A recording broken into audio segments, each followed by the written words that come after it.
역대하 6장 18절부터 보시겠습니다.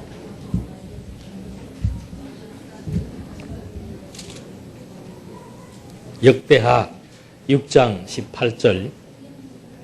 하나님께서 어찌 사람과 함께 땅에 계시겠습니까? 보소서, 하늘과 하늘의 하늘이라도 주님을 모실 수 없는데 하물며 제가 건축한 이전이 그렇게 할 수 있겠습니까? 그러나 여호와 나의 하나님이시여, 주님의 종의 기도와 간구를 돌아보시며 주님의 종이 주님 앞에서 간구하는 부르짖음과 기도를 들으소서.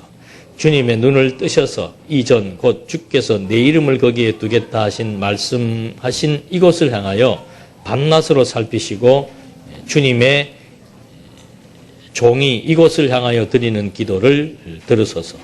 주님의 종과 주님의 백성이 이스라엘 이곳을 향하여 드리는 기도를 주께서 들으시되 주께서 계신 하늘에서 들으시고 용서하소서. 이게 이제 다윗 왕조를 보호하는 내용 가운데서 솔로몬이 번영하는, 이게 먼저 다윗에게 언약을 했죠. 솔로몬의 번영을 언약을 했는데 그 번영의 내용이 성전 건축입니다. 그러니까 종교국가, 신정국가, 이 국가에서 가장 그 상징적이고 중요한 것은 그 신을 모시는 신전이나 성전이죠. 그래서 이스라엘 백성들도 늘 주변 나라들은 뭐 그 당시는 전부 신정국가라 그랬습니다. 주변 나라들마다 신전이 없는 나라가 없죠. 그런데 이 당시까지만 하더라도 유대 왕국이 정말 12지파를 통일을 해서 그 당시에 다윗과 솔로몬 당시만 하더라도 일종의 정말 제국의 형식을 띌 정도로 엄청난 파워를 가진 막강한 나라였는데 신전이 없었다는 거죠. 그건 굉장히 치명적인 수치입니다. 그래서 그 당시의 전쟁도 결국은 신들의 전쟁이고 그 당시의 경제력도 신들의 능력의 평가입니다. 왜? 신정국가니까. 이 나라가 다스리는 신이 월등하냐, 저 나라가 다스리는 신이 월등하냐. 그걸 경제력이냐, 군사력이나 이런 걸 가지고 판단했었기 때문에 이건 굉장히 중요한 의미가 있는 거죠. 그래서 솔로몬이 성전을 건축하고 나서 이제 하나님 앞에 기도를 드리는 이 성전 건축, 이것이 이스라엘 번영에 대한, 역사적으로 봐도 번영에 대한 상징물이다. 그러니까 유대인들이 가지고 있는 그 성전의 규모나 성전의 어떤 그 화려함이나 또는 옆에 애굽이나 아수르나 주변 나라들이 가지고 있는 그 신전의 모양이나 규모, 이런 것들을 비교하면서 야, 정말 이 나라는 대단한 나라다라는 것을 그 판단하는 바로미터가 됐다 그랬습니다. 그러니까 솔로몬이 성전을 지을 때 전부 뭐로 지은 거예요? 황금으로 짓는 거예요. 그 당시에 최고의 영광과 최고의 권위를 표현하는 하나의 그 상징적인 건축 양식이죠. 그렇게 해서 이 번영의 표시가 바로 성전 건축과 직결하는 겁니다.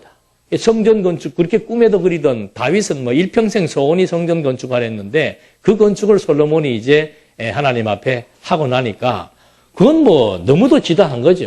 찬송과 감사가 이건 나올 수밖에 없는 상황인데 이 찬송과 감사를 하게 하는 어떤 그 원인이 뭔지, 그걸 이제 우리는 다른 신들과 차별화된 내용인 것을 알 수가 있는 겁니다. 그래서 먼저 언약궤를 제일 먼저 이 성전에다가 안치한다 그랬습니다. 언약궤가 없는 성전은 성전으로서의 의미를 상실하는 거죠. 왜? 이 성전은 이스라엘 민족들이 그 성전을 보는 그 의미는 다른 민족들과는 다릅니다. 어떻게 다른가? 이 성전은 하나님께서 유대인들과 맺은 언약에 기초해서 세워진 나라이고 그 언약에 기초한 이 나라를 하나님이 직접 다스리겠다는 약속의 증표가 바로 이 성전과 직결된 내용이지요. 그래서 성전 건축하고 그 성전 안에서 제일 중요한 것이 바로 뭔가 하면은 언약궤입니다. 그래서 그 언약궤를 제자리에 딱 갖다 놓고 솔로몬이 회중들에게 이 성전을 보면서 그 성전에 대한 의미를 어떻게 지금 부여하는가 하면은 여호와의 언약이 성취된 것이라고 선포한다 그랬습니다. 언약이 성전을 바라보면서 이 성전은 여호와의 언약이 성취된 것이다. 그래서 야긴과 보아스라고 하는 큰 기둥을 세워놓고 여호와의 능력으로 세우셨다. 왜? 여호와께서 이스라엘 민족의 하나님이 되시겠다고 언약하셨으므로 그 언약의 증거물로서 세운 것이 바로 여호와의 능력으로 세우신 이 성전이다. 그러니까 유대인들은 벌써 성전을 바라보게 되면은 항상 제일 먼저 생각나는 게 뭐겠습니까? 우리 이민족에 대한 정체성이에요. 대한민국의 정체성 그러면 좀 여러 가지 생각이 복잡해지는데 유대인들은 유대인의 이 민족의 정체성 그러면 바로 누가 떠오르는 거예요? 여호와, 야훼 하고 바로 떠오르게 되어 있는 겁니다. 그러니까 여호와? 그러면 여호와라는 이름이 가지고 있는 의미는 바로 뭔가? 이스라엘 민족과 세우신 언약을 이루시는 분이시다. 그래서 에스겔서에도 보면은 여호와는 어떤 분인가? 너희들에게 언약을 세우시고 그 언약을 반드시 이루시는 분이라고 에스겔서에 그 단어가 그대로 지금 몇 장 몇 절인지 제가 기억이 안 나는데 명시가 돼 있죠. 그래서 유대인들에게 있어서 이 성전 건축은 무슨 단순한 요즘으로 말하면 무슨 예배당 하나 건축해 놓고는 그런 식으로 의미 부여하는 정도가 아니에요. 이건 완전히 하나님과 유대인과의 관계를 규정지어주는 그런 의미이다. 그러니까 신약에 와서의 성전도 똑같습니다. 그런 의미라면 이 건물이 아니고 신약에서의 하나님과 우리와의 관계를 규정짓는 신령한 성전은 바로 뭔가? 그게 바로 그리스도로 세우시는 그리스도의 죽음과 부활에 의해서 세워진 참성전. 그리스도의 피와 생명으로 세워진 참성전. 그러니까 하나님과 우리의 관계가 바로 어떤 관계인가? 그리스도의 생명의 씨앗으로 말미암아 우리를 거듭나고 중생시켜서 하나님과 우리의 뜻이 같도록 같은 생명의 기운을 받고 존재하도록 만드시는 이 성전의 의미가 구약에서는 언약궤를 통해서 하나님의 그 언약 백성이라는 사실을 상기시켰다면은 지금은 그리스도의 사역을 통해서 바로 우리가 하나님의 친백성이요, 하나님의 교회요, 하나님의 성전이요, 그리스도의 지체라고 하는 사실을 확정시켜주는 것과 마찬가지입니다. 이런 맥락에서 성전을 건축하고 나니까 이제 이 성전 그러면은 아까도 말씀드린 대로 야훼가 생각나고 그 성전을 건축하고 나서 솔로몬이 백성들에게 선포한 것이 뭔가 하면은 이 성전은 여호와의 언약대로 여호와께서 성취하여 지으신 건물이다 라고 하는 것을 설명해 주고 나니까 그 다음에 이제 백성들이 하나님 앞에 뭘 드리는가? 기도를 드리게 되는 거죠. 그러니까 성전에서 드리는 기도라고 하는 것은 바로 뭔가? 이게 철저한 하나님과 유대인 간의 관계에 의해서만 드려지는 것이 기도입니다. 그러니까 하나님과 이스라엘 백성과의 관계가 단절되고 그 관계의 의미가 약소하게 축소되기 시작을 하면은 기도가 사라지게 돼 있는 거죠. 그래서 우리는 신약에서 이걸 하나님의 뜻을 구하는 것을 기도다. 하나님의 뜻을 구하는 것을 기도라고 얘기하는데 이 가장 중요한 것은 뭔가 하면 기도는 지속성이에요. 그러니까 이 말을 데살로니가서에서는 뭐라고 얘기합니까? 쉬지 말고. 그 말이 어떤 의미가 있습니까? 그러니까 구약에서 유대인들이 성전에 와서 하나님 앞에 기도를 드렸던 그런 형식은 모형이라고 그랬습니다. 지금은 하나님 앞에 드리는 기도라고 하는 것은 뭔가 어느 장소에 와서 드리는 것도 물론 기도가 될 수 있지만 이건 완전히 인식의 변화, 사상의 변화를 의미하는 겁니다. 생각 자체가 완전히 항상 하나님을 중심으로 생각하고 주어지는 상황이나 여건이나 사건이나 우리의 모든 일상 속에서 하나님을 중심으로 사건을 바라보고 사태를 해석한다는 거죠. 그게 제일 중요한 기도의 지속성입니다. 그러니까 하나님의 뜻을, 그게 이제 하나님의 뜻을 안다는 그런 의미예요. 우리가 하나님의 뜻을 알아야 기도하지, 뜻을 알아야 기도하니. 그러니까 이 개념이 아주 허황돼가지고 뜻은 다 성경 공부했으니까 뜻은 다 안다. 근데 왜 기도가 안 나와요? 그 이상하잖아요? 뜻을 알면은 그 말의 의미가 뭔가, 뜻을 안다는 말의 의미가 뭔가, 이거는 하나님의 뜻을 중심으로 모든 범사를 하나님의 관점으로 해석한다는 거예요. 그게 기도예요. 예. 이방 종교에서 기도는 자꾸 뭘 빌면서 뭘 이루어 달라고 하는 것을 기도의 개념으로 갖고 있기 때문에 더군다나 한국은 무속이잖아요. 무속적인 기도라는 것은 무조건 내가 소원하는 것이 이루어지기를 구하는 것인 줄 알지만 지금 유대인들의 기도는 그게 아니에요. 계속해서 하나님과 우리의 관계를 돈독해 나가는 그 명제에 의해서 우리가 잘못한 것도 하나님과의 관계가 정립이 돼야 잘못에 대한 용서를 구하게 되는 거고 또 어떤 문제에 대한 소원 역시도 하나님과의 관계가 정립이 되어야만은 이것이 올바르게 하나님의 뜻을 찾으면서 뭐가 하나님의 선한 뜻인가? 내가 지금 무슨 일을 하려고 한다. 그럼 요즘 같은 경우는 무슨 일을 하려고 할 때 정말 간절하고 애절한 사람은 하나님 앞에서 생각하게 돼 있어요. 근데 뭐 하나님이 하신다 그거는 일이 간절하지 않든지 하나님에 대한 신앙이 아주 약하든지 둘 중에 하나예요. 그러니까 우리는 어떤 상황 속에서 죽을 때까지 광야와 같은 세상 속에서 고달픔과 어려움과 갈등과 번민 이런 속에서 사는 거예요. 그러니까 한순간도 하나님을 중심으로 생각하지 않을 수밖에 없는 그런 여건 속에서 우리를 놓아두었기 때문에 우리의 삶이라고 하는 것은 쉬지 않고 기도할 수밖에 없는 그런 상황이 된 거예요. 그럼 과연 우리는 그럼 어떻게 그런 마음의 소원이 어떤 동기에 의해서 일어나게 되는가? 그 동기는 다양하죠. 하나님께서 어려움들을 다 주시고 또는 모든 여러 가지 많은 여건 앞에서 갈등적인 요인을 주시기도 하고 이런 것 속에서 하나님을 중심으로 하나하나 해석을 해나간다는 거죠. 하나님을 중심으로 해석할 때 성경 66권에 우리가 살아가면서 겪어야 되는 모든 일들이 여기에 다 수록되어 있습니다. 한 나라의 이스라엘의 역사나 우리의 역사나 인간이 살아가는 삶의 과정과 형태와 의미는 다 유사한 거예요. 웬만한 사건은 여기 다 있어요. 웬만한 사건은. 그러니까 이런 사건일 때 도대체 하나님의 관점에서 뜻을 묻고 기도한다는 것은 어떤 것인가? 이거는 성경을 어느 정도만 배우면 다 그렇게 해석이 되는 거죠. 그 다음에 이 지속성 유지 중에 한 가지는 뭔가 하면은 실제로 살아가면서 우리가 어떤 일, 하나님의 선한 일에 어떤 그 일을 통해서 더 간절한 기도가 나오게 되는 거죠. 그러니까 일을 하면서 계속 배우는 거예요. 우리에게 주어진 일이라고 하는 것은 육신의 생명이 닿는 순간까지 일하게 되어 있는 거죠. 그러니까 그렇지 못하니까 일에 대한 의미 부여가 안 되니까는 자연스럽게 하나님과의 관계도 멀어지게 되고 하나님은 여기 있고 나는 여기 있고 근데 지난 시간도 계속 그 얘기 하잖아요. 우리가 지금 그런 사고로 산다니까. 하나님 여기 있어요. 왜? 그 말이 무슨 의미인가? 하나님이 다 알아서 하신다 이 말이죠.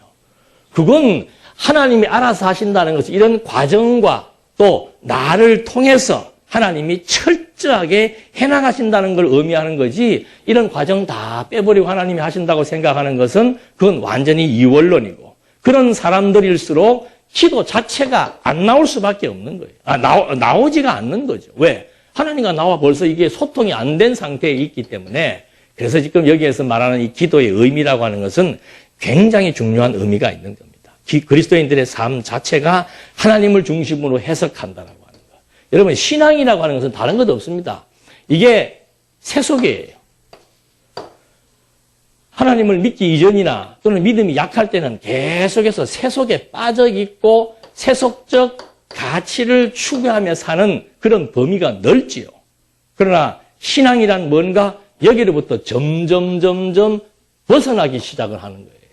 벗어난다는 말의 의미는 뭔가 늘 하나님을 중심으로 생각하고 해석하는 시간이 길고 여기에서 여기로 오는 요만큼밖에 거리감이 없으니까 여기를 벗어나서 하나님으로 향하는 시간차가 좁아진다는 거죠. 그게 우리의 신앙이에요. 그러니까 이 신앙생활 한다는 것은 뭔가 성경에 말한 그대로 범사 하나님 인정이에요.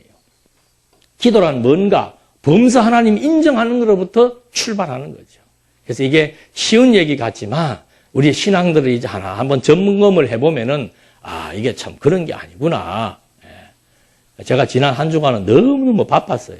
바쁘고 여러 가지 일들이 겹쳐가지고 힘들었는데 그 중에 하나가 이제 저희 장모님이 이제 언제 돌아갈지는 모르겠습니다만 하여튼 중병 사망 선고를 받고 이렇게 누워 계시는데 늘 저한테 한 번씩 하다가 또 친구들한테도 그러고 자기는 임종을 알아야 되겠으니까 꼭 알려달라. 그래서 그 판결이 나서 뭐 집사람도 얘기하기가 부담스럽다고 해서 제가 이제 눈을 보고 조곤조곤 말씀을 드렸죠. 그랬더니 눈동자나 흐트림이 없어요. 그게 신앙이에요, 여러분. 이 말씀 공부해도 어떤 분들은 보면은 막 몸부림치는 분도 있고 두려워하고 무서워하고 막 초조해하는 분들도 있는데 신앙이란 그겁니다. 그냥 그들의 삶 속에서 그대로 반영되는 거예요. 연세가 많다고 해서 뭐 가야 되겠다 그런 분들 별로 없습니다. 인간의 본능은, 육체적인 본능은 연세하고 상관없이 끝까지 여기에 살고 싶은 본능적 욕구를 가지고 있단 말입니다. 무엇을 모르면, 여기에 대한 확신이 없으면, 여기에 대한 확신이 없으면 너무너무 차분하고 너무너무 편안하게 받아들여서 그 다음날은 가서 그냥 한 1시간 정도 찬성문 이런 거 의식 없이 그냥 1시간 정도 눈 마주치고 막 완전히 저도 몰입한 상태에서 인간이 어디로부터 왔다가 어떻게 살아가며 어디로 가는 것이며 당신의 삶이 어떤 의미가 있었으며 성경 그대로예요. 사도 바울도 죽음을 앞두고 디모데에게 한 말이 뭡니까? 사도 바울이 죽음을 앞두고 디모데에게 던진 말이 나는 어떻게 해요? 선한 싸움 다 싸우고 달려갈 길 다 달리고 뭘 지켰다? 믿음을 지켰다 이거예요. 그분은 뭐 감리교에 있었지만 장로님이에요. 그러니까 일평생 제가 알기로도 늘 노심초사 교회 속에서 사신 분이에요. 교회 어떻게든지 교회가 어떻게 되고 이런 데 관심이 많고 늘 그런데 교회 세우는데도 엄청난 기여를 했고 그게 마지막 끝에 가서 보니까 믿음을 끝까지 지키고 온 거죠. 흔들림이 없는 거예요. 그래서 제가 이제 남은 일은 뭔가 바울의 말 그대로 요한계시록에 보니까는 마지막에 어떤 장면이 연출됩니까? 천군 천사를 지금 호위해가지고 여기와 여기는 시간차가 없다 그랬죠. 천군 천사를 호위해서 이 숨이 그래서 마지막에 운명하시는 분들은 거의 다가 이 숨 폐혈증으로 폐혈증이나 폐 기능에 의해서 돌아가시죠. 숨이 안 쉬어지니까. 그 숨이 끊어지는 순간에 여기에서 지금 어떤 장면이 기다리고 있는가. 하나님께서 천군 천사 호위하고 이제 인생 90을 살든 80을 살든 인생 자체가 고생 아니에요? 인생 자체가 고난이고 고해고 고생이에요. 무엇을 위해서 사느냐가 중요한 거지. 똑같이 고생을 하되 의미 있는 고생, 가치 있는 고생. 그래서 여기에서 올라올 때 예수님도 12장로들도 하나님도 대기하고 계시다가 올라오자마자 90년 인생을 살면서 정말 선한 싸움을 싸웠고 믿음을 지켰고 너에게 하나님이 지정해 주신 그 달려갈 길을 다 달려왔으니 이제는 뭐밖에 없는 겁니까? 멸관이 지금 기다리고 있다. 그리고 칭찬과 영광과 존귀를 얻게 되는 이 순간이 바로 육신의 옷을 벗는 순간이다. 그거 그대로 1시간 동안 강의했어요. 눈물을 흘리시는데 후회의 눈물이 아니고 감동의 눈물이죠. 내가 그동안 들어왔던 얘기, 그동안 배워왔던 말씀들의 그 실제가 이루어지는 시간이 얼마 남지 않았구나. 손 꼭 잡고 김서방 고맙네 그래요. 그래서 제가 서울서도 그 얘기했어요. 제가 여기서 10년 동안 가르치는 얘기보다는 우리 애들이 그 현장을 먹고 가면서 믿음이란 저런 것이구나. 이런 10년보다 한 번 죽음 앞에서 얼마만큼 믿음을 갖고 흔들리지 않고 내세의 세계에 대한 확신을 갖고 표현하며 감사하며 만족할 수 있는 거. 이게 우리의 삶이에요. 그게 기도하는 삶이에요. 기도하는 삶. 그럼 우리가 기도할 건 뭡니까? 하나님 앞에 하나님 좀 제발 육신의 고통이나 조금 덜하게 해서 하나님의 부르시는 때까지 편안히 있다 갔으면 좋겠습니다. 그건 뭐 당연히 자식으로서 드리는 기도지요. 여러분 우리 신앙생활이라고 하는 것이 늘 드리는 말씀들이 이론에서 끝나는 거 아니에요. 요즘 뭐 장학교 올라가면 검사님들, 장로님들 저희 애들한테 계속 그런 얘기해요. 이제는 신학 소리도 붙이지 마. 듣기 싫어 죽겠다. 이게 무슨 말인가? 이론 알아봐야 우리가 무슨 신학자 될 것도 아니고 이론이 내게 흡수되지 않고 체득되지 않고 체율되지 않고 그건 그대로 내 심령의 상태와 그대로 직결되는 거예요.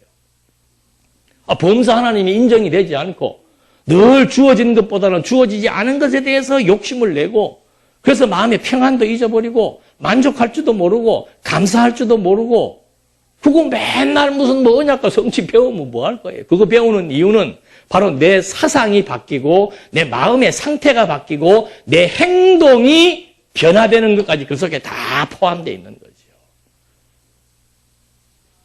엊그저께도 보니까 탤런트 김혜자가 그렇게 아프리카를 자주 가나 봐요. 누가 물으니까 나는 아프리카 가는 게 너무너무 좋아요. 왜요? 그 얼마나 죽을 고생하러 가는 겁니까? 왜요? 그랬더니 나는 거기 갔다 오면 내가 살아야 된다는 것을 내가 분명히 알 수 있습니다. 살아야 되는 이유를 알 수 있습니다. 거기 가니까 내가 이 생명이 무엇인지를 내가 배울 수가 있습니다. 하나님이 내게 주신 여건이 얼마나 감사한 줄 알 수 있고 인간이 무엇인지를 그대로 볼 수 있습니다. 그게 봉사를 통해서 체득되는 일이에요. 체득되는. 우리보다 훨씬 초보적인 신앙인들이죠. 신앙이 아니지. 우리보다 훨씬 초보적인 이론이지요. 그 이론을 가지고도 그렇게 뜨겁게 하나님과의 관계를 소통하면서 쉬지 않고 기도하며 살아갈 수 있는 것. 그런 의미에서의 실제적이고 구체적인 일이라고 하는 것, 봉사 활동이라고 하는 것은 엄청난 의미가 있는 겁니다. 목표의식, 똑같은 주어진 여건 속에서 삶을 살아도 목표의식이 분명하고 그 목표에 부합되는 결과가 주어질 때의 감동은 말할 수가 없죠. 아니, 가수 지망생들 뭐 이렇게 보면은 얼마나 10대 애들이 고생을 많이, 그냥 평범한 가정에서 온 애들은 합격이 돼도 별 감동이 크게 없어요. 그 일을 위해서 죽을 고생을 했는데 심사위원들이 칭찬을 해주니까 그냥 막 주르르 눈물이 쏟아지죠. 그건 뭔가? 그 사람들이 그 인생을 살면서 분명한 목표를 위해서 고생하며 달려왔다는 거죠. 목표의식이 없는 고생은 그냥 바뀌는 현실에만 급급할 수밖에 없어요.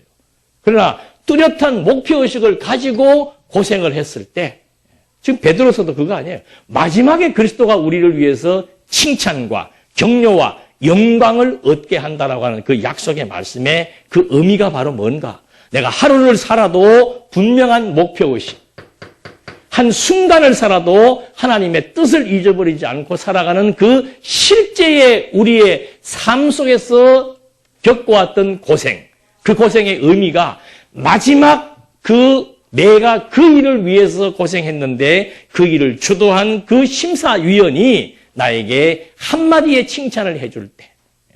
그러니까 요한계시록 보면은 하나님께서 제일 먼저 올라오면 하시는 일이 뭡니까?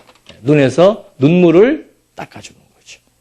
너 여기 오기 위해서 선한 목표를 위해서 얼마나 많은 고난과 어려움과 역경을 겪으며 살아왔는가. 하나님의 존재를 확정케 하기 위해서 얼마나 많은 고통을 겪으며 감내하며 살아왔는가. 그 수고했다고 하나님이 눈물 다 닦아주면서 격려, 하나님의 격려, 얼마나 그게 대단한 일입니까? 하나님의 칭찬, 사람의 칭찬 한마디에도 온 그동안 수고했던 모든 수고에 대한 아픔과 힘든 것이 다 녹아지는데 여기를 목표로 해서 살아왔는데 여기에 심사위원, 심판장이 나에게 칭찬을 해주신다면, 나를 격려해주고 위로해준다면 그 이상의 기대와 의미는 없는 거죠. 정말 인생 별거 아니에요. 한순간 인생이라고 하는 것은 바뀔 수 있는 건데 그 인생에 대한 의미와 목표를 찾고 산다는 거. 쉬지 말고 기도하는 말이 그 말의 의미가 무엇인가. 이걸 우리가 염두에 두면은 이런 내용들을 쉽게 정리할 수 있을 것입니다. 그래서 솔로몬이 그 성전에서 기도를 하면서 하는 얘기가 여호와께서는 하나님은 이렇게 사람의 손으로 지은 전에 계실 그런 분은 아니시지만은 우리가 몸을 입고 사니까 하나님의 존재를 확인하기 위해서는 그 손으로 지은 전을 통해서 우리는 하나님과의 소통을 하겠다라고 하시면서 이제 그것을 향해서 밤낮 여호와께서 이름을 두시겠다고 하신 것이니까 그것을 향해서 밤낮 살펴주시고 주님의 종이 이것을 향해서 드리는 기도를 들어달라라고 하면서 주께서 하늘에서 들으시고 우리의 잘못 어리석음이 있다면 용서해 주시고 그것에 대한 깨우침을 달라라고 하는 기도에 대한 기본적인 자세를 여기에서 구하는 겁니다. 그러면서 22절 말씀에서는 백성들이 범죄하고 회개하면 용서하실 것을 기도드리는 거죠. 이 백성이라고 하는 것이 하나님과 어떤 관계라고 그랬습니까? 이게 언약의 관계예요. 언약의 관계. 당신의 피로 맺은 관계이고 당신의 피로 맺은 백성이니까 당연히 그들이 잘못을 했을 때 바로 용서하고 용서해 주실 것에 대한 기도를 하는 겁니다. 22절 만일 어떤 사람이 그 이웃에게 죄를 지어 이곳에서 맹세하기를 요구받고 와서 이전에 있는 주님의 단 앞에서 맹세하면 주께서 하늘에서 들으시고 행하시되 주님의 종들을 심판하시어 악한 자의 죄를 정하여 그 행위대로 그 머리에 돌리시고 의로운 자는 의롭다 하시어 그 의로운 대로 그에게 갚으소서. 만일 주님의 백성 이스라엘이 주께 죄를 짓고 원수 앞에서 패함으로 돌이켜 주님의 이름을 시인하고 이전에서 주께 기도하여 간구하면 주께서 하늘에 들으시고 주님의 백성 이스라엘의 죄를 용서하셔서 주께서 그들과 그들의 조상에게 주신 땅으로 돌아오게 하소서. 만일 그들이 주께 죄를 지음으로 하늘이 닫혀 비가 내리지 않고 주께서 그들에게 고통을 주실 때 그들이 이것을 향하여 기도하며 주님의 이름을 시인하고 그들의 죄에서 돌아서면 주께서 하늘에서 들으시고 주님의 종들과 주님의 백성 이스라엘의 죄를 용서하셔서 그들이 가야 할 선한 길을 그들에게 가르쳐 주시고 주께서 주님의 백성에게 유업으로 주신 주님의 땅에 비를 내리셔서. 그러니까 이 백성들의 어떤 불순종이나 범죄 상황이 있을지라도 하나님께서 이들이 하나님과의 관계를 기억한다면은 하나님의 언약대로 이 백성들의 모든 어리석음들을 다 뭐 해달라? 용서해달라라고 하는 거. 이런 이제 기도를 솔로몬이 하나님의 언약대로 성취하시는 여호와 앞에 하나하나 이제 고백을 하는 내용들이죠. 그러면서 28절로부터는 여러 재난이 있을 때 전을 향해 간구하면 들어주실 것. 그러니까 뭐 시편의 내용이 다 그거죠. 시편의 기도라고 하는 것이 전부 제일 중요한 것이 뭔가 하나님과 이스라엘 백성의 관계라 그랬습니다. 언약의 관계. 언약 백성이니까 우리도 마찬가지예요. 언제부터 하나님과의 언약 관계가 형성된 겁니까? 창세 전부터예요. 창세 전부터 언약 관계가 형성된 자들이기 때문에 당연히 하나님이 어떤 분이신 줄 알면은 그분과의 소통하는 시간이 즐거울 수밖에 없는 것이고 그분을 중심으로 모든 상황과 사태를 해석하게 되면은 마음의 평안과 여유를 갖게 될 것이고 그래서 하나님 앞에 인간이 어떻게 실수하지 않은 사람이 어디가 있어요. 이 지금 신약에서의 의미는 용서를 구한다는 것이 뭐 용서를 안 받았기 때문에 용서를 구하는 것이 아니고 자기 어떤 삶에 대한 반성의 의미지요. 하나님께서 우리에게 이런 엄청난 은혜를 베풀어 주었음에도 불구하고 아직도 저는 육신의 소욕에 매여서 늘 불안한 삶을 살 수밖에 없습니다. 늘 후회하는 삶을 살 수밖에 없습니다. 저에게 지각을 열어주어서 이 넓은 엄청난 세계를 바라볼 수 있게 해주어서 내 인생 자체의 의미를 제대로 해석을 하고 하나님 의지하며 사는 그 기쁨과 평안함을 나에게 유지시켜 달라고 하는 그런 기도가 안 나올 수가 없는 거죠. 언제 나오는가? 그건 반드시 고통이에요. 고통, 고난 또는 위기, 어려움 이런 데 봉착하게 되면은 자연스럽게 하나님 앞에 생각할 수 있는 그런 이제 하나님의 백성들의 자세를 여기에서 보여주고 있는 겁니다. 그러면서 이방인이 전을 향해 기도해도 들어주시라고 기도하는 거죠. 이것도 이미 다 모세 때 이미 약속을 한 거예요. 민수기 15장 14절로 15절에 보면은 이런 타국인이나 또는 외국인들도 여호와 앞에 여호와의 율례를 갖고 기도하는 그런 백성들에 대한 이방인들에 대한 구원에 대한 예표를 여기서도 갖고 있지요. 그러니까 이 솔로몬이 하는 모든 기도의 근거는 전부 하나님의 언약이에요. 기도는 누구만이 할 수 있는가? 언약 관계에 있는 언약 백성들이 할 수 있는 그런 유일한 하나님과의 소통의 방식, 그게 기도인 거죠. 그러니까 뭐 기도하지 않는다는 것은 상상을 할 수가 없는 겁니다. 왜? 하나님과의 나하고 관계가 이런 유기적인 일체적 관계. 나는 포도나무여 너희는 가지인데 어떻게 가지에 붙어 있는 열매가 포도나무 뿌리로부터 나오는 영양분을 공급받지 않고 존재할 수 있느냐?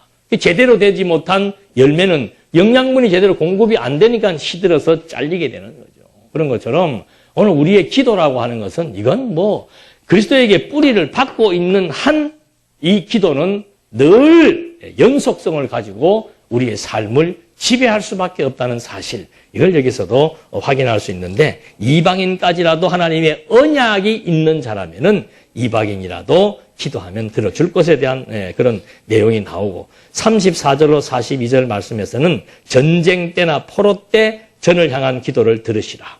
전쟁과 포로라고 하는 것은 백성들에게 있어서 가장 위기적인 상황이죠. 그래서 34절 한번 볼까요? 주님의 백성이 적들과 싸우려고 주께서 그들을 보내신 길로 나갈 때 그들이 주께서 택하신 이 성읍과 제가 주님의 이름을 위하여 건축한 전을 향하여 여호와께 기도드리면 거기에 응답해달라는 거죠. 그러니까 전쟁이 발생하게 될 때 이스라엘 백성들이 가장 먼저 해야 될 일이 뭔가? 전략과 전술을 짜는 게 아니고 여호와의 전에 와서 그 언약궤 앞에서 여호와의 뜻을 뭐 하는 거예요? 묻는 거예요. 하나님, 이 전쟁이 하나님에 속한 전쟁입니까? 이 전쟁을 통해서 우리가 승리합니까? 패배합니까? 그걸 먼저 묻고 시작하게 되는 거죠. 그런 것과 마찬가지예요. 우리도 범사에 주어지는 뭐 어떤 일을 결정하거나 모든 상황 속에서 무엇이 하나님의 기쁘신 뜻이고 무엇이 하나님 중심으로서의 의미가 있는 것인가. 그걸 잘 판단하고 분별하고 해석하는 거. 그게 기도의 시간이죠. 기도의 시간. 쉬운 말로 하면은 그냥 주어지는 일상 속에서 늘 하나님 앞에서 생각하고 하나님 앞에서 행동하고 하나님 앞에서 판단한다라고 하는 거. 이 자세만 잊어버리지 않는다면 그분은 늘 24시간 기도 생활을 하는 거죠. 그래서 전쟁이나 또는 포로로 잡혀갔을 때 성전을 향해서 기도하는 것에 응답해달라. 그러니까 이런 것에 대한 확신이 있으니까 다니엘도 그렇고 다니엘의 세 친구도 마찬가지죠.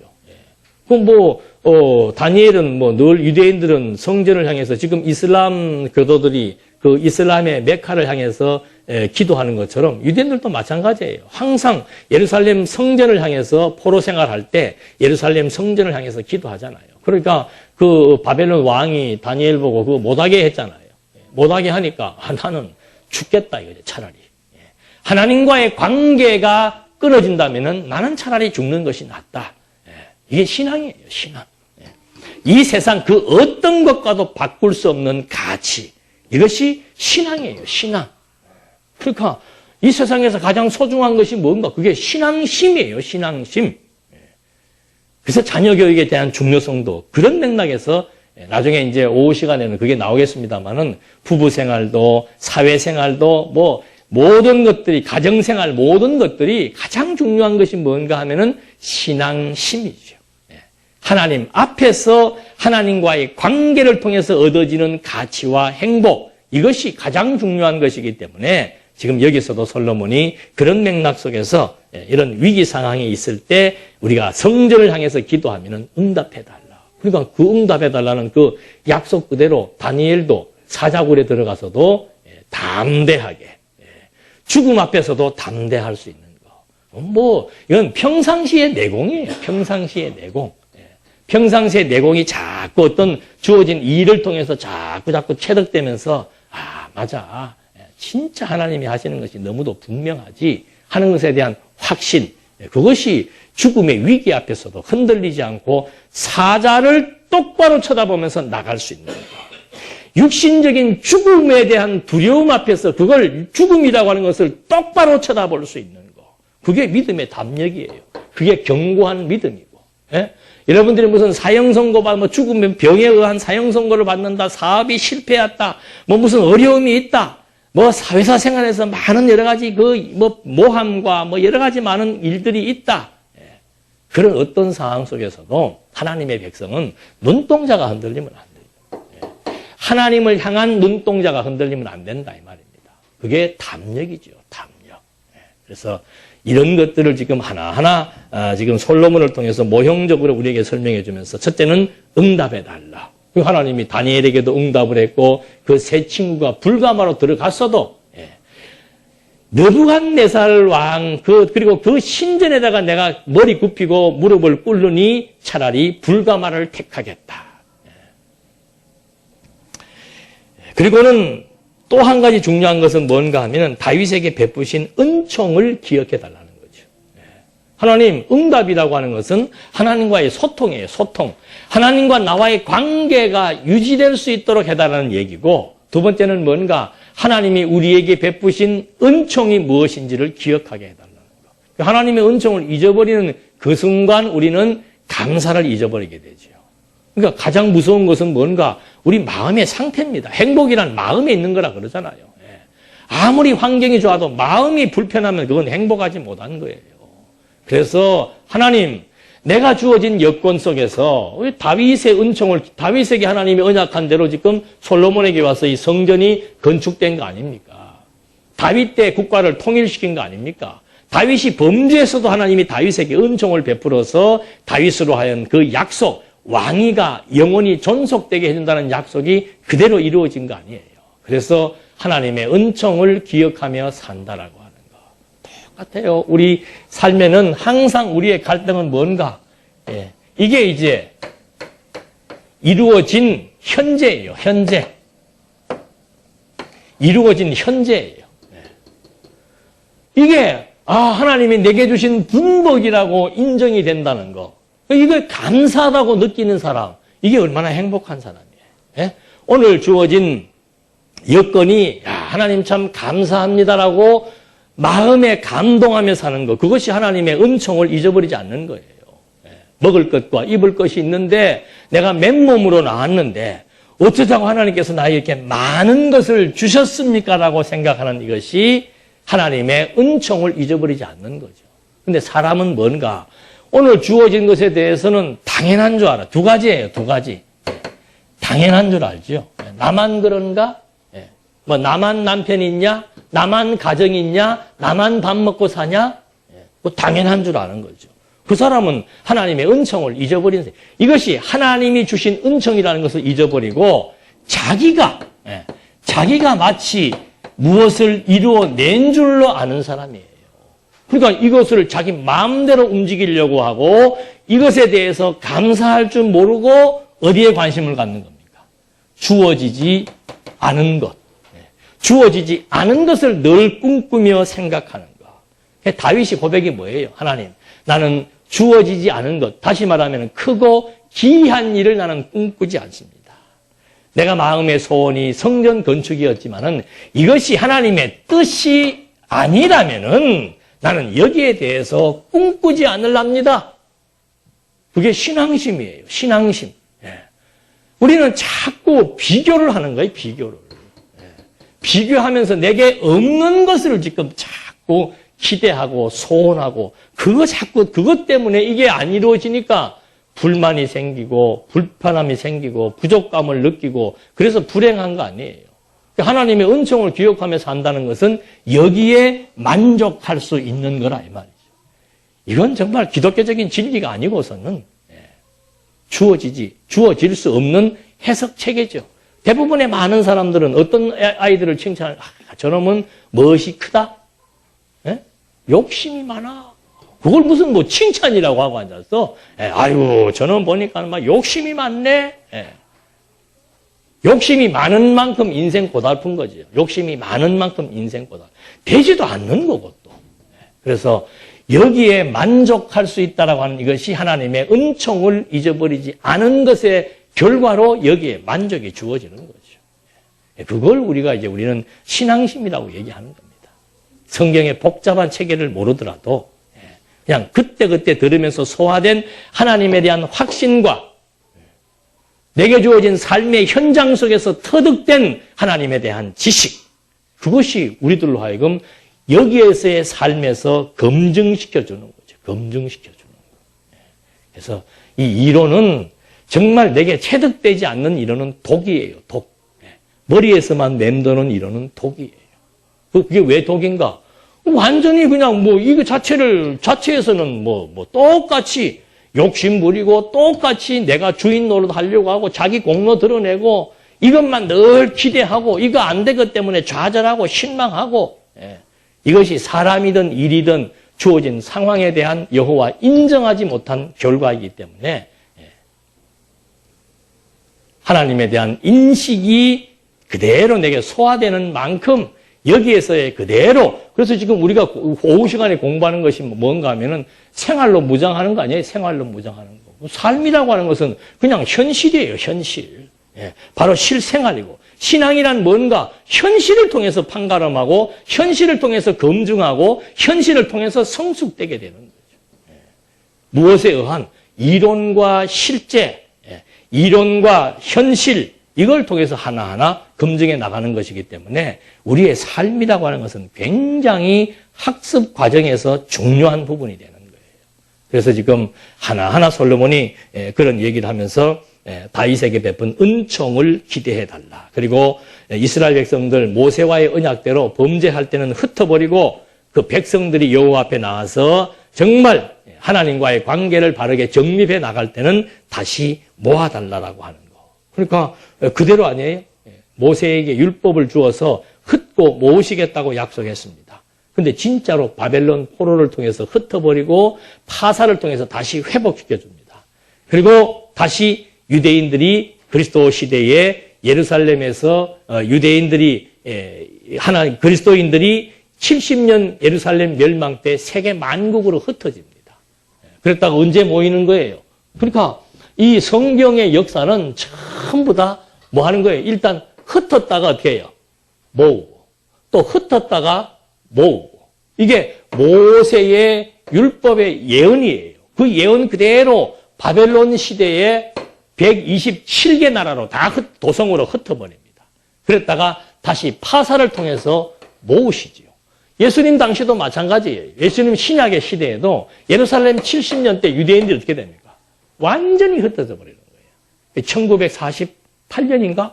그때 이제 다시 여기서 모이기 시작하면서 최종적으로 모이는 것은 뭔가? 예수님 오시기 전 유대인의 시대가 올 때 다시 이들이 온 유대인들이 집결하게 되는 거죠.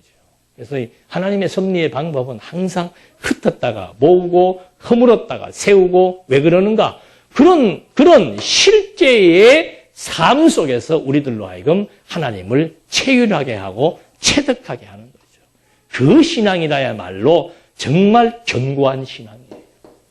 그래서 이런 신앙의 삶들이 축적될 때 우리는 어떤 위기 앞에서도 하나님을 놓치지 않고 하나님을 잊어버리지 않고 하나님 앞에서 기도할 수 있는 하나님의 은총을 잊어버리지 않고 그 은총에 감동하고 만족할 수 있는 이것이 우리 삶의 그리스도인들의 신앙 생활이며 행복의 비결이 되는 거죠. 이 체계만 우리에게 들어올 수 있다면 늘 감사하죠. 주어지지 않은 것 또는 내게 있다가 이렇게 없어진 것 그것 때문에 연연하는 것이 아니고 오늘도 우리는 많은 것을 가지고 있습니다. 그걸 하나하나 해석을 하면서 감사하는 이것이 바로 신앙심이라고 하는 것을 여기서 밝혀주고 있는 거죠. 그런 다음에 이제 그 기도에 대한 응답 부분을 이제 하나하나 확인해 주는 겁니다. 아까도 말했듯이 솔로몬이 응답해달라, 응답해달라. 응답해달라는 것은 뭔가? 하나님이 살아계신 증거고 하나님과 유대인 간의 관계가 아직도 유효하다는 것을 증거해 주는 거죠. 그러니까 응답이 없는 삶이라고 하는 것은 이건 정말 무미건조한 삶이죠. 유대인들은 항상 어려움이 왔을 때 이제 기도해 달라고 했는데 7장 1절에 보니까 솔로몬이 기도를 마치자 불이 하늘에서 내려와 번제물과 제물들을 살렸으며 여호와의 영광이 전에 가득하였으니 여호와의 영광이 여호와의 전에 가득함으로 제사장이 그 전에 들어갈 수 없었더라. 그러니까 솔로몬이 기도에 하나님이 뭐로 응답했습니까? 불로 응답했죠. 초대교회 때 하나님이 무엇으로 응답했습니까? 뭐로 응답했어요? 성령의 뭐예요? 불이에요. 그러니까 성령의 충만함이 계속해서 하나님의 응답의 삶을 지금 지속시켜 나가는 거예요. 성령이 하는 일이 뭐예요? 성령이 하는 일이. 구약시대 때는 모형적인 시대니까 실제적인 불이 막 하늘에서 내려오고 아브라함이 재물을 놓았을 때도 하나님께서 어떻게 해요? 불이 응답을 해가지고 재물을 태워버리고 지금 여기에 솔로몬도 하나님 앞에 기도하니까 불이 내려와서 응답해 주는 것처럼 이거는 모형이죠. 신약시대는 하나님이 어떻게 응답해 주는가? 성령의 불, 태운다는 거죠. 성령이 오셔서 옛사람을 태워버리고 우리의 죽은 생명을 거듭나고 다시 태어나게 만들어서 점점 자라게 하는 만큼 하나님과의 응답의 관계가 아주 끈끈하고 견고하게 만들어 나간다는 거예요. 근데 우리는 이 응답이라는 말을 잘못 오해해서 이제 안 쓰고 있는데 사실은 이 응답이 성경적인 용어예요. 성경적인 용어. 여러분들 응답 받습니까? 네? 응답 어떻게 받아요? 응답 없는 삶. 아니 나는 하나님 앞에 기도하는데 하나님이 아무런 대꾸가 없다? 그건 그거 아무것도 아니죠.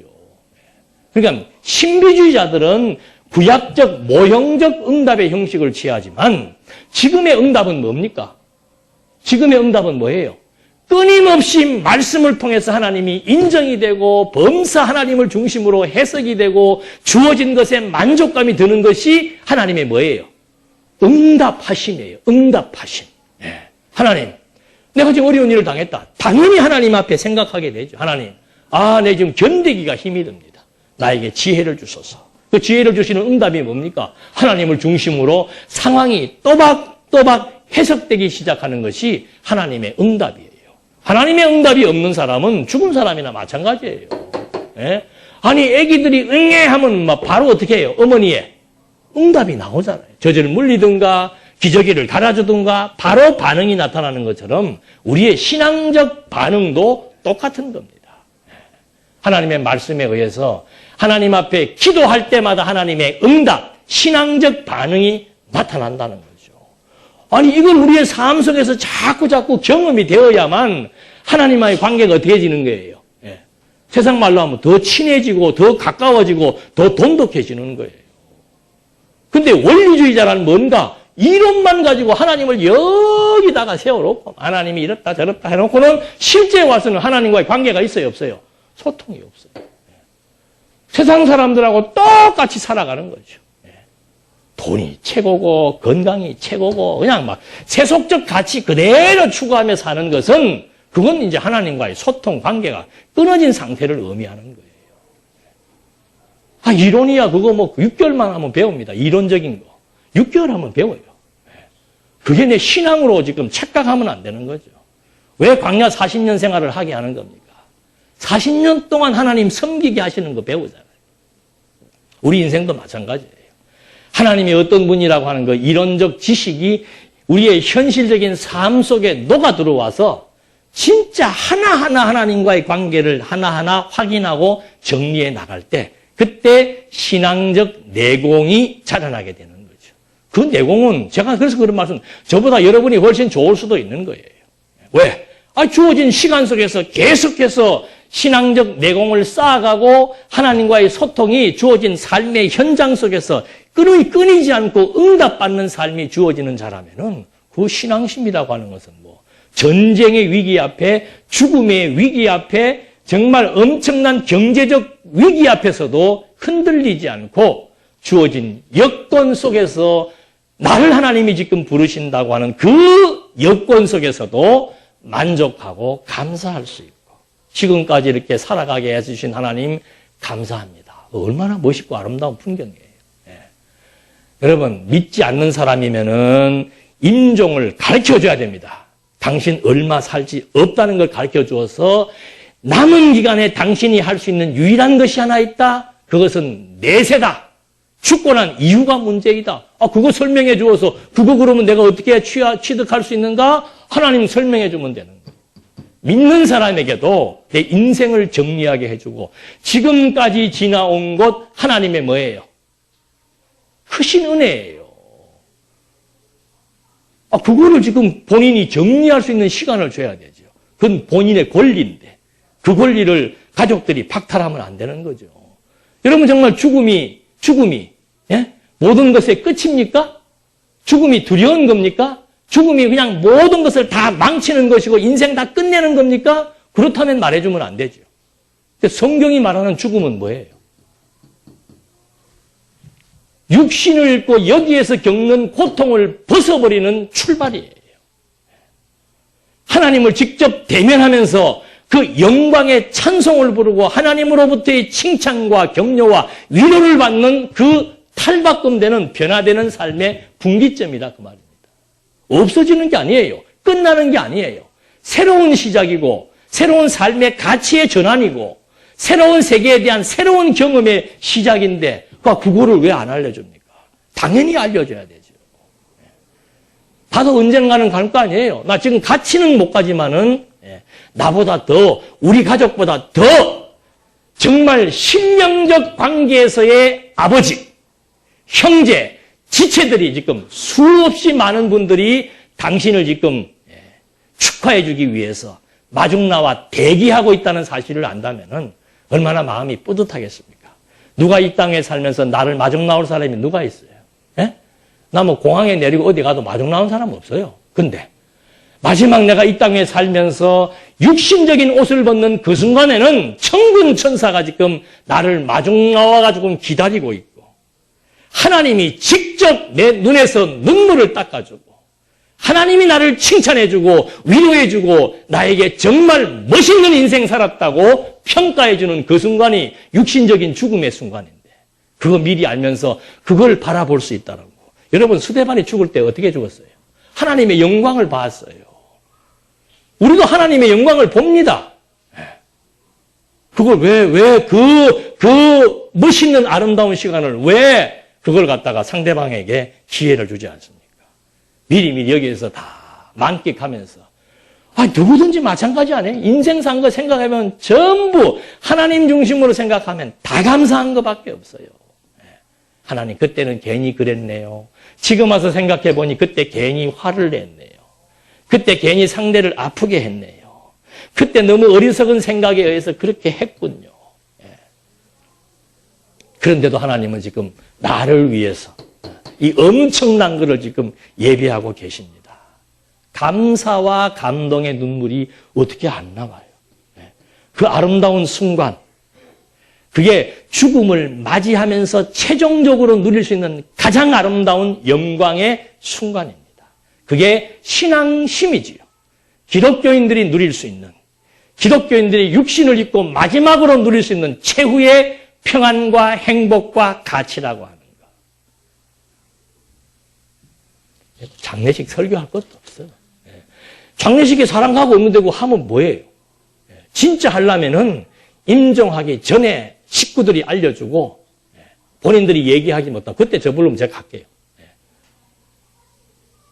그분에게 이 엄청난 얘기를 지금 해줄 수 있는 시간인데 그 시간이 의미 있는 것이지. 믿지 않으면 믿는 기회가 되는 것이고 믿는 사람에게는 미래에 대해서 그동안 성경에서 배웠던 그것이 실제로 드러나는 순간이라는 것을 알면은 벅찰 수밖에 없죠. 모세도 하나님의 천사가 와서 데려가더만. 하나님의 백성, 우리는 하나님의 천사가 와서 안 데려가겠어요? 무서워할 것도 없고 혼자가 아니에요. 혼자가. 우리는 자꾸 위기적인 상황이 되면 혼자가 돼갖고 열등감, 피해의식, 고독감, 우울증에 몸부림치는데 내 눈에 안 보인다는 것뿐이지 혼자 아니에요. 어떻게 나 혼자 여기 있을 수가 있습니까? 이게 하나님의 능력의 영광이 하나님의 사랑의 표현이 여기에 지금 꽉 차 있는데 내가 지금 느끼지 못할 뿐이지. 1살짜리가 하나님의 어머니의 사랑을 제대로 느끼지 못할 뿐이지 20세가 되고 30세가 되고 내가 아기를 낳아보면은 진짜 어머님의 사랑을 공감하는 것처럼 우리 인생도 마찬가지예요. 1살 때 하나님에 대해서, 10살 때 하나님에 대해서, 30년이 지나고 난 뒤에 느끼는 하나님에 대한 확신. 그래서 이 기도란 정말 범사입니다. 범사. 그래서 솔로몬의 기도에 대해서 불로 응답하면서 솔로몬과 백성들이 제사를 드리면서 낙성식을 거행하는 거죠. 하나님에 대한, 하나님의 살아계심에 대한 행복의 표현입니다. 낙성식이라고 하는 것이. 행복의 표현이죠. 그래서 유대인들이 모여가 소가 22,000.